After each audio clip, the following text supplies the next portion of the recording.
Thank you very much for inviting me to participate in this conference. And today my topic is about the smart mobility, strong governance, engaging for better and sustainable cities. The thing that I'm being discussed today is partly based on the research I did for the UNDP on the Sustainable Development Goals, which is I will explain to you later. But firstly, I'd like to briefly describe about the sustainability first, but I think all of you may know of this already about sustainability. The sustainability based on the criteria on the environment, social and economic equity. So all of these three elements are very important for sustainability. And all of this development need to balancing all the economic benefits, environmental benefits, and also social benefits. So all of these are very important, in which I think maybe when we talk about the policy of the city, we need to all balancing all of these three aspects together to be able to make the city more sustainable. And I think that having this policy together, I think the smart city may be very much helpful tool to do all of these three policy aspects. In terms of sustainable development concept, we have, again, we have sustainable to elevated negative impact of society, the economy, and the environment. We should also have inclusive aspect of not leaving anyone behind, and also we need a resilient city or resilient system where we could recovering quickly to reach the better place than before, and all of this with respect to the human right. So all the people who live in the society should have their own right to be living, have a good living standard. So this sustainable development concept are translated into the sustainable development goals. I think you are familiar with sustainable development goals setting up by the UN. However, I think in terms of the goal itself are quite comprehensive. We have 17 goals, in which each goal are represent of the sustainable, inclusive, and resilient. And some of the goals are concentrated on the people, some of the goals are concentrated on the planet, some of the goals are concentrated on perpetuity, and also some of the goals are concentrated on peace and partnership. So all the goals are important, and it is very difficult to measure and also to evaluate each of the goals itself, not only at the national level, but also at the local or the city level as well. So that actually when we discuss about this goal, most of the time when we discuss about sustainable development goal, we usually refer to at the national level or national voluntary review goals. But then when we talk about the city level, it is very difficult to measure the SDG at the local or city level. So I think one of the things is quite important to us is that actually when we talk about the smart city, we talk about the smart mobility. All of these two aspects are also very relevant to the sustainable development goal. The smart mobility itself, we have a technology trend in transport, and all of the trend itself contributed to the sustainable development goal. We have first safe, inclusive transportation. Actually, we have a lot of technology that involved in the safe and inclusive transportation. For example, autonomous vehicle, traffic management system, mobility as a service. We also have an environmental concern. We also have a green energy, green transportation, electric transportation. We have also data-driven analysis and decision making. We have AI, we have Internet of Things, helping the city to be more sustainable. And also we have tracking, tracing, we have blockchain system, we have smart shipping, we have last mile delivery. So all of these smart mobility itself are contributing to the sustainable development goal one way or the other. Some of the goal itself, for example, good health, well-being, good industry innovation and infrastructure, good sustainable city and community, which is very directly related to the smart city. And we have climate action and also peace and justice. All is very important to the sustainable development goal. When we talk about the smart mobility and solution, we have smart logistics and supply chain. We have advanced vehicle. We have data-driven analysis and decision making. We have a data, we have blockchain, and we have a tracking and tracing system. All of these are very important to measure the sustainable development goal, as I mentioned. But the problem itself, we have a smart mobility that need very strong governance in the data. Three aspects that I like to mention is that data management and privacy is very important. The smart mobility relies heavily on the collection and analysis of the sharing vast amounts of data, including personal mobility patterns. So this is one of the very important aspects. In terms of having the integrate and analysis the data, we need the regulation and standardization of the data itself as well. We need a strong government. The strong government is necessary to develop a new law, standard, and policy that can keep pace on the new technology advancement on the data. And finally, we need a multi-stakeholder collaboration. The Smart Mobility Initiative usually involves the diverse range of stakeholders, including public authority, technology provider, transport operator, urban planner, and citizens. All of this is very important for the Smart Mobility initiative. But when we go into practice, then we see that, especially in Thai context, that I encounter is that we have poor data governance,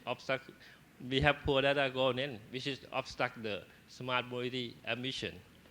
The situation that we have is that in terms of the public data, the several government agencies does collect the data but do not share or integrate their data. This is very, very common in all the government agencies at the moment, especially in Thailand. In terms of public-private, actually, we usually have a public-private integration, public-private partnership, but actually we lacking of the sharing of data and integrate on the public and private sphere. And also we have a private initiative as well. The private, some of the essential data is collected by private sector and is always kept confidentially. So that actually is not sharing to the system. So we have all of this, we have also have all the problem. The data is low quality in terms of the government data. The public sector is blind to the private sector. And also we have some data asymmetry where only private companies have a rich and real-time understanding of mobility pattern, whereas the public sector doesn't have the data. So all of this is quite important that I think we can address in terms of the data governance in smart city context. I'd like to mention that in this context, then what we try to do, we study the SDG for the UNDP projects. The UNDP itself, they try to first measure the Sustainable Development Goal, the 17 goals that we have, not only at the national level, but also at the provincial level. So actually, when we have a goal at the national level, we can use the national data, which is quite common. But when we measure the goal at the local level, at the subnational level, which is the provincial level, actually it's much more difficult. The importance of having the localization of the SDG is that actually you can track the development of each area so that you can achieve the sustainable development goal more quickly, and you can identify the issue in each area more specifically. But when we declare or when we study the goal itself, then we need to understand some of the goals can be localized or cannot be localized. Some of the goals, for example, like the international relationship between countries, then probably that cannot be localized. It's at the national level. But some of the goals are very localized. For example, the energy use in this area, the clean water in the area is very local. And then they collect all the local data to be the national level. In this sense, then we study the goals. I think you know we have 17 goals. We have 248 targets or indicators. All of the indicators can be identified and can be measured at the national level. But it very hardly can be identified or can be measured at the provincial level. We try to systemize the way to select the indicator at the provincial level. From 248 indicator, we cascade, we selected around 160 to be indicator at the provincial level. Some of the provinces may have some indicator and some of the province may not have. For example, they have some indicator that indicate the geographical representation of their area. For example, some of the indicator of the SDG regarding the national resource of the coastal national resource, so that some of the provinces are not close to the coast, so that they don't have that indicator. So actually, all the indicators that we try to collect, that we have around 160 to 164 indicators for each provinces. In Thailand, we have 77 provinces, so we try to all calculate and collect all the data that we have.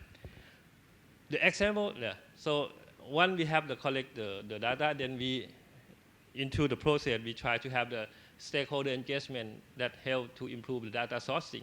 We checking the data availability, we checking the understanding requirement of data utilization, and then we make some data collection, and then we try to indicate the way we monitor and evaluate the data. So this is the way that we try to collect all the SDG indicator that we have in that project. Some of the SDG localization result, we indicate that some of the data are still not available. This is an example of, I think, Bangkok, that we have a data. Around 160 indicators, they have only around 40% of data available. So that actually not all the data are available. For example, if you see SDG 6, I think it's about the sanitary and water supplies. And actually, the sanitary and water supply may have the data at the national level, whereby we know that the people in Thailand can access to the good water supply, some good quality water supply. But at the provincial level, we don't have. So that actually, if we don't have the data at the provincial level, maybe we not be design or to make the policy more better in the near future. So that actually is this is the advantage or the good thing about having the SDG localization in the at the provincial level. So this is a way to monitor the SDG.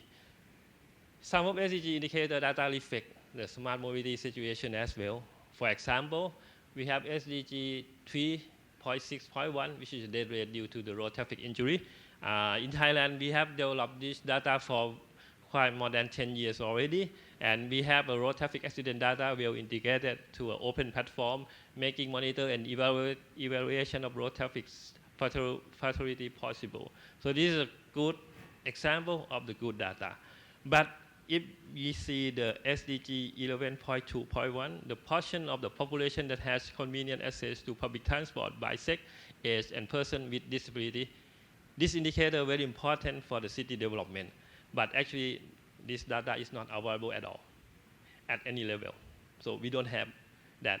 So that actually, we don't have, we lack of the open data regarding the geography information system, the public transport network, or the public transport use. We cannot measure.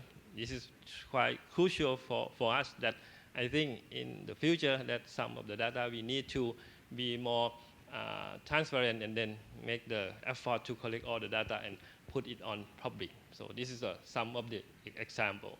So in conclusion that I like to have is that while technology provides smart mobility, strong governance provides a transparent and responsible framework.